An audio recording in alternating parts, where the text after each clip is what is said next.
Alright, hello everyone and welcome to today's Gems of War video. This video I have for you my scouting report for the Whitehelm Kingdom Pass, which is beginning today and will go for 2 weeks. And the point of this video is to help you determine whether or not you should buy in to the Kingdom Pass or whether you should just take what's given. So the Whitehelm Kingdom has recently been able to get to power 30 as of last week. Obviously, anything that we add to Whitehelm from this point on will just make it easier to get it to power 30. One of the reasons why people are interested in getting Whitehelm to power 30 is because Whitehelm is a very popular kingdom to make the home kingdom, because you get all of your tribute as glory. There are 3 kingdoms that give you just one resource as far as tributes, and Whitehelm is the one that's the most popular. The other ones, Qatar gives you all souls, but Qatar can only get to power 28 as of right now. And then the third one is Qatil over here, which gives you all gold. This one can only get to power 27 as of this video. However, once we get to this weekend, Qatil will be able to get to power 28, will essentially be tied with Qatar. So, Whitehelm can get to power 30.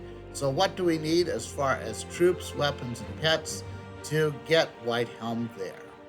So let's go ahead and start with the troops.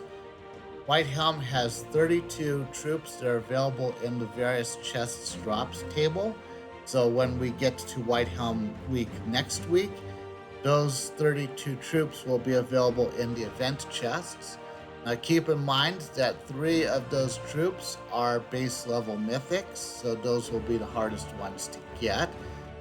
In addition to those, you have 5 troops that are available in the Hall of Guardians portal, and since Hall of Guardians is the faction for Whitehelm, all Hall of Guardians troops will count as Whitehelm troops as well. If you're completing the campaign pass as one of the 2 paid passes, then you will have 2 troops available to you once you've completed the campaign pass. If you have the expensive campaign pass, you can complete that pass now. If you have just a regular campaign pass, which is what I have, then you'll be completing the campaign pass next week. Then you also have a Cosmic Dragon. This Cosmic Dragon is on the route to Stellarix. So if you are hatching those Cosmic Dragon eggs and you want to get Stellarix as soon as possible, know that you'll get that Cosmic Dragon along the way. Once we get to Whitehelm week, we'll have a raid boss event, and normally with a raid boss event, you'll have one regular Whitehelm troop that's going to be available in the shop, and a Whitehelm Godslayer that will be available as part of the event itself. So these are all the troops that we know will be available to us by the end of next week, without even getting into any additional troops that we get in the Kingdom Pass. So as you can see, there's quite a lot of routes to get to the 39 troops that you need. So unless there's a really, really good troop that's available in the Kingdom Pass, you might not necessarily need to worry about specific troops. But weapons are a little bit of a different subject, because right now, the only weapons, if you have all of the Whitehelm Kingdom weapons in the game right now, you will have 14 of them, and that is exactly how many you need to complete Whitehelm to power 30. That would include the Doomed Scripture, which is the one doomed weapon in Whitehelm. It is a yellow weapon. It has been useful in PvP or Guild Wars defense, I should say. Guild Wars has been gone for a long time, and we don't know what it's going to be when it comes back. So, Doom Scripture might be something that's going to still be worth it, but maybe not. Guardian Crown is the weapon for the Hall of Guardians. It'll only be available during the faction assault next week on Tuesday. So if you don't have that one, you might need to pick it up there. Amatiel's Wing is the campaign weapon that's exclusive to the campaign pass right now. It will be available in the Soul Forge eventually, but I don't think it's going to be available in the Soul Forge next week. So keep that in mind that if you did not pay for the campaign pass, you won't be able to get that one. But on the other hand, we do have the upcoming Whitehelm week, and it is going to be a raid boss week if things stay as they are, which would mean that we should be getting another Whitehelm weapon for that week. So as things stand right now, we can assume that there's one more Whitehelm weapon available than that which is required to get Whitehelm to power 30, at least for now.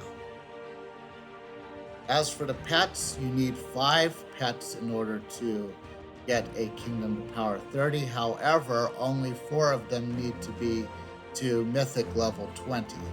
So right now, or as last time I checked, Whitehelm has 8 different pets that you can get. You can get the 2 pets that boost Whitehelm Kingdom teams. That's the Sacred Cub and the Starry Sacred Cub. If you do not have the Starry Sacred Cub maxed out, then you'll be able to do that as part of the Epic Trials. The Hall of Guardians boost pet is the Tiny Dancer. You do need to have the Hall of Guardians at maximum renown in order to get Whitehelm to power 30. So that will give you Tiny Dancer at level 20 just like that. And as for the Peace Pigeon, which boosts divine teams, that is occasionally available. It's, in my opinion, not as important as the Whitehelm boost pets, but it is automatically more important than any of the 4 cosmetic pets that are available. Of the 4 cosmetic pets that are available, one of them is Monty. If you're doing either of the 2 paid campaign passes, then you'll get Monty at level 20 pretty much automatically. So of the 5 that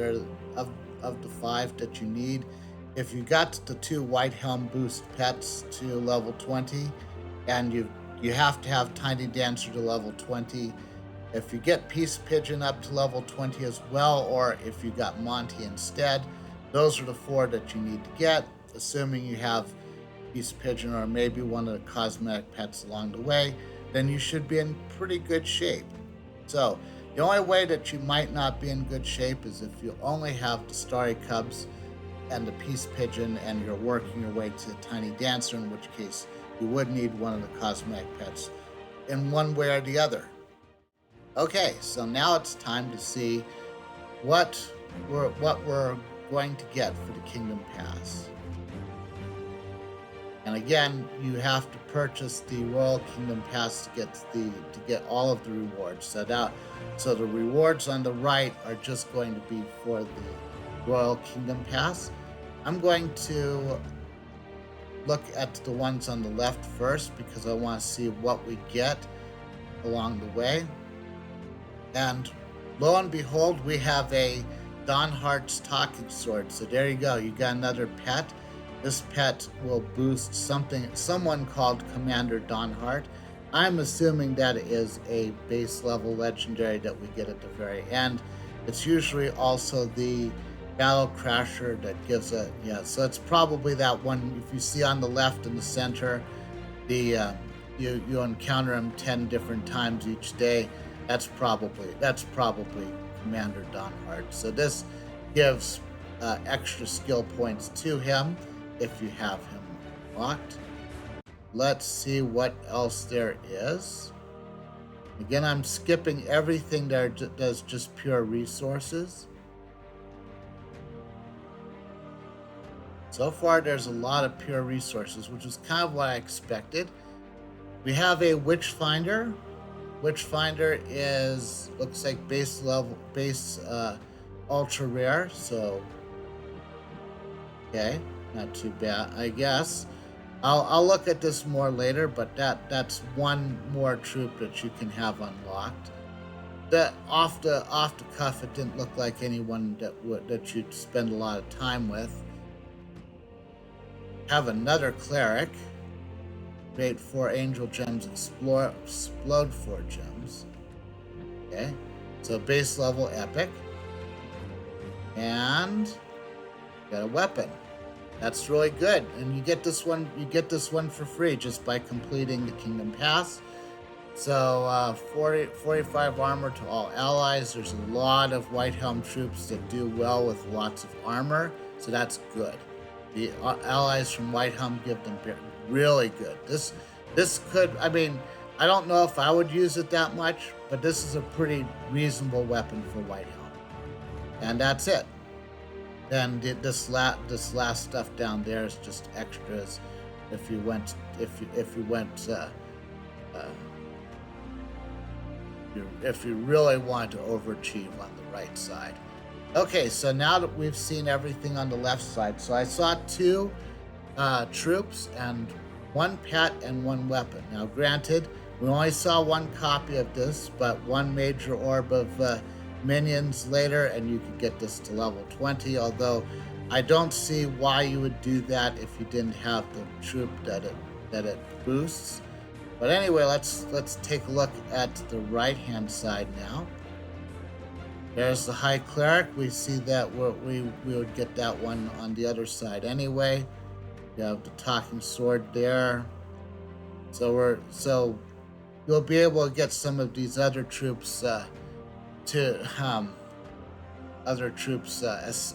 fully ascended by having both sides. Lesser Orb of Glory is not that big of a deal. Another Witchfinder right there. So most of these are just kind of boosting the ones you already have. That's another weapon right there. Deals 50 damage. Deals, let's see, magic +5 maybe to an enemy, boosted by angel gems and allies with barrier. Oddly enough, I like the other one better. The free one, I think, is a little bit more valuable. Another Witchfinder there. A lot of other things. Get Witchfinder again. Regular Orb of Glory. Those are actually pretty useful. Looks like you got Book of Air Deeds there. And by Cleric. Major Orb of Glory. These are hard to get. So, and we've got a tarot card, 2 of Swords. So base legendary, gives 3 armor to 2 allies. It's 2 attack to all allies when matching 4 or more gems. I'm not that big on this. This is probably something that if you do get it, you might get it to level. You might level it up. You might trade it, and it's probably just gonna sit in your collection.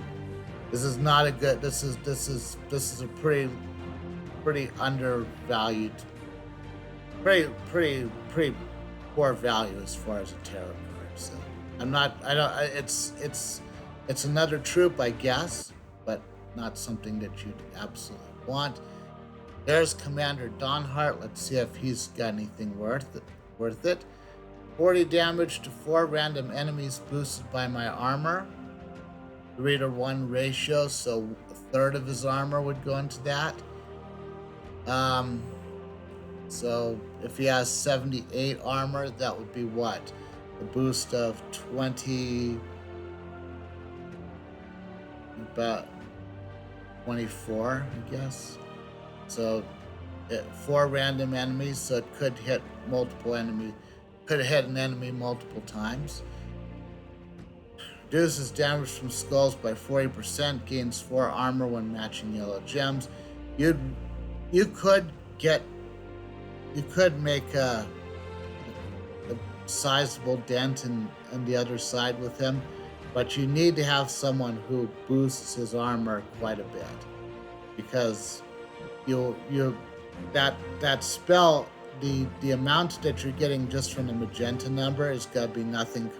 Should be nothing compared to the boost ratio, or the armor that you're getting through the boost ratio. But 1/3 of that is going to. It's not gonna hit too hard unless you can really stack the armor on it.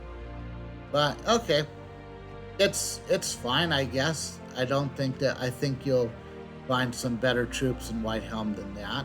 I I don't see anything I would say that just by looking at what's available, ironically, the most valuable thing that I saw on this, if I can find it again, was the weapon on the free side. Oh, we'll do it. We'll do it the harder way. Let's okay, so these are all the Whitehelm troops I don't have yet. So you can see that so I guess there are four of them. Yeah, these four are the ones that are available on the Kingdom Pass. Commander Donhart probably is the most valuable of the four. The other three, I mean, the Two of Swords I didn't think was that useful. This one is okay. I don't think it. I mean, exploding 4 gems is okay, but and then Witchfinder. Let's see. Eliminates 40 points of a skill from an enemy bosom. Eliminates 40 of a skill from or magic +1 from an enemy boosted by angel gems. Double the effect on daemons. And the other one is the same thing, but doubles the effect on undead. Okay, that's typical Whitehelm for you. Strong against daemons, strong against undead. Traits are okay. I don't know if this would be a very niche troop, I would say, but if you know you're up against a lot of undead or up against a lot of daemons, maybe, but 40 of a skill. It says 40 of a skill from an enemy. I'm assuming that's a random skill, and it doesn't look like you wouldn't necessarily get to choose. Maybe, but I think if you've got the troops already, then you don't need any of these four, in my opinion. Okay, so the one that I really liked is Angel's Faith. Angel's Faith you get for free, and that gives you one option. And you can see I'm missing the Celestial Staff. Might be in the Soul Forge, or it might be one of those just things that are just paywalled for no particularly good reason. But I guess if I get Angel's Faith anyway, then I don't have to worry about getting that. So all the other weapons I have I've already maxed out, including the Doomed weapon. So yeah, so Angel's Faith would be good for me. I don't know if I would need Angel's Fury to go along with it. Then we go to the pets, and I believe we only saw Donhart's Talking Sword. Again, if you already had, if this was exactly what I had right now, if I just had just these four, then just unlocking that one would be the fifth one, and I wouldn't need to max it out. Of course, I do have the regular campaign pass, so Monty's going to be maxed out. I essentially already have all the pets I needed. So, yeah, overall, my overall, I would say the Kingdom Pass is probably not worth it. Unless I would say you probably could just play this for free easily and be on track to get Whitehelm to power 30. I don't see it. A lot of the troops that are on the pass will be available in other means within 5 weeks of this being done. So there are some decent resources. Let's see how much it is. I believe it's $8. It is $8. Yeah, I don't think it's worth it. I would say if it were my recommendation, and what I'm going to do is I'm just going to just do the free stuff. I definitely want that weapon, but I don't have to. But even getting the weapon, I don't think I have to go that far to get it. Where is it again? It's for some reason I have trouble finding it. It is here somewhere. Oh, it's at the end. Okay. Well, I will definitely be able to do that. But anyway, like I said, unless you really, really want something that's on this campaign pass, it's a pretty, I would say, something that you could just kind of skip. But anyway, if you enjoyed this video, please consider leaving a like. If you'd like to see more of my content, consider subscribing to his channel and or following me on Twitch. In the comments below, let me know if you're going to go for the Royal Kingdom Pass or not. Let me know everything I got right, everything I got wrong, and I will see you in the next video.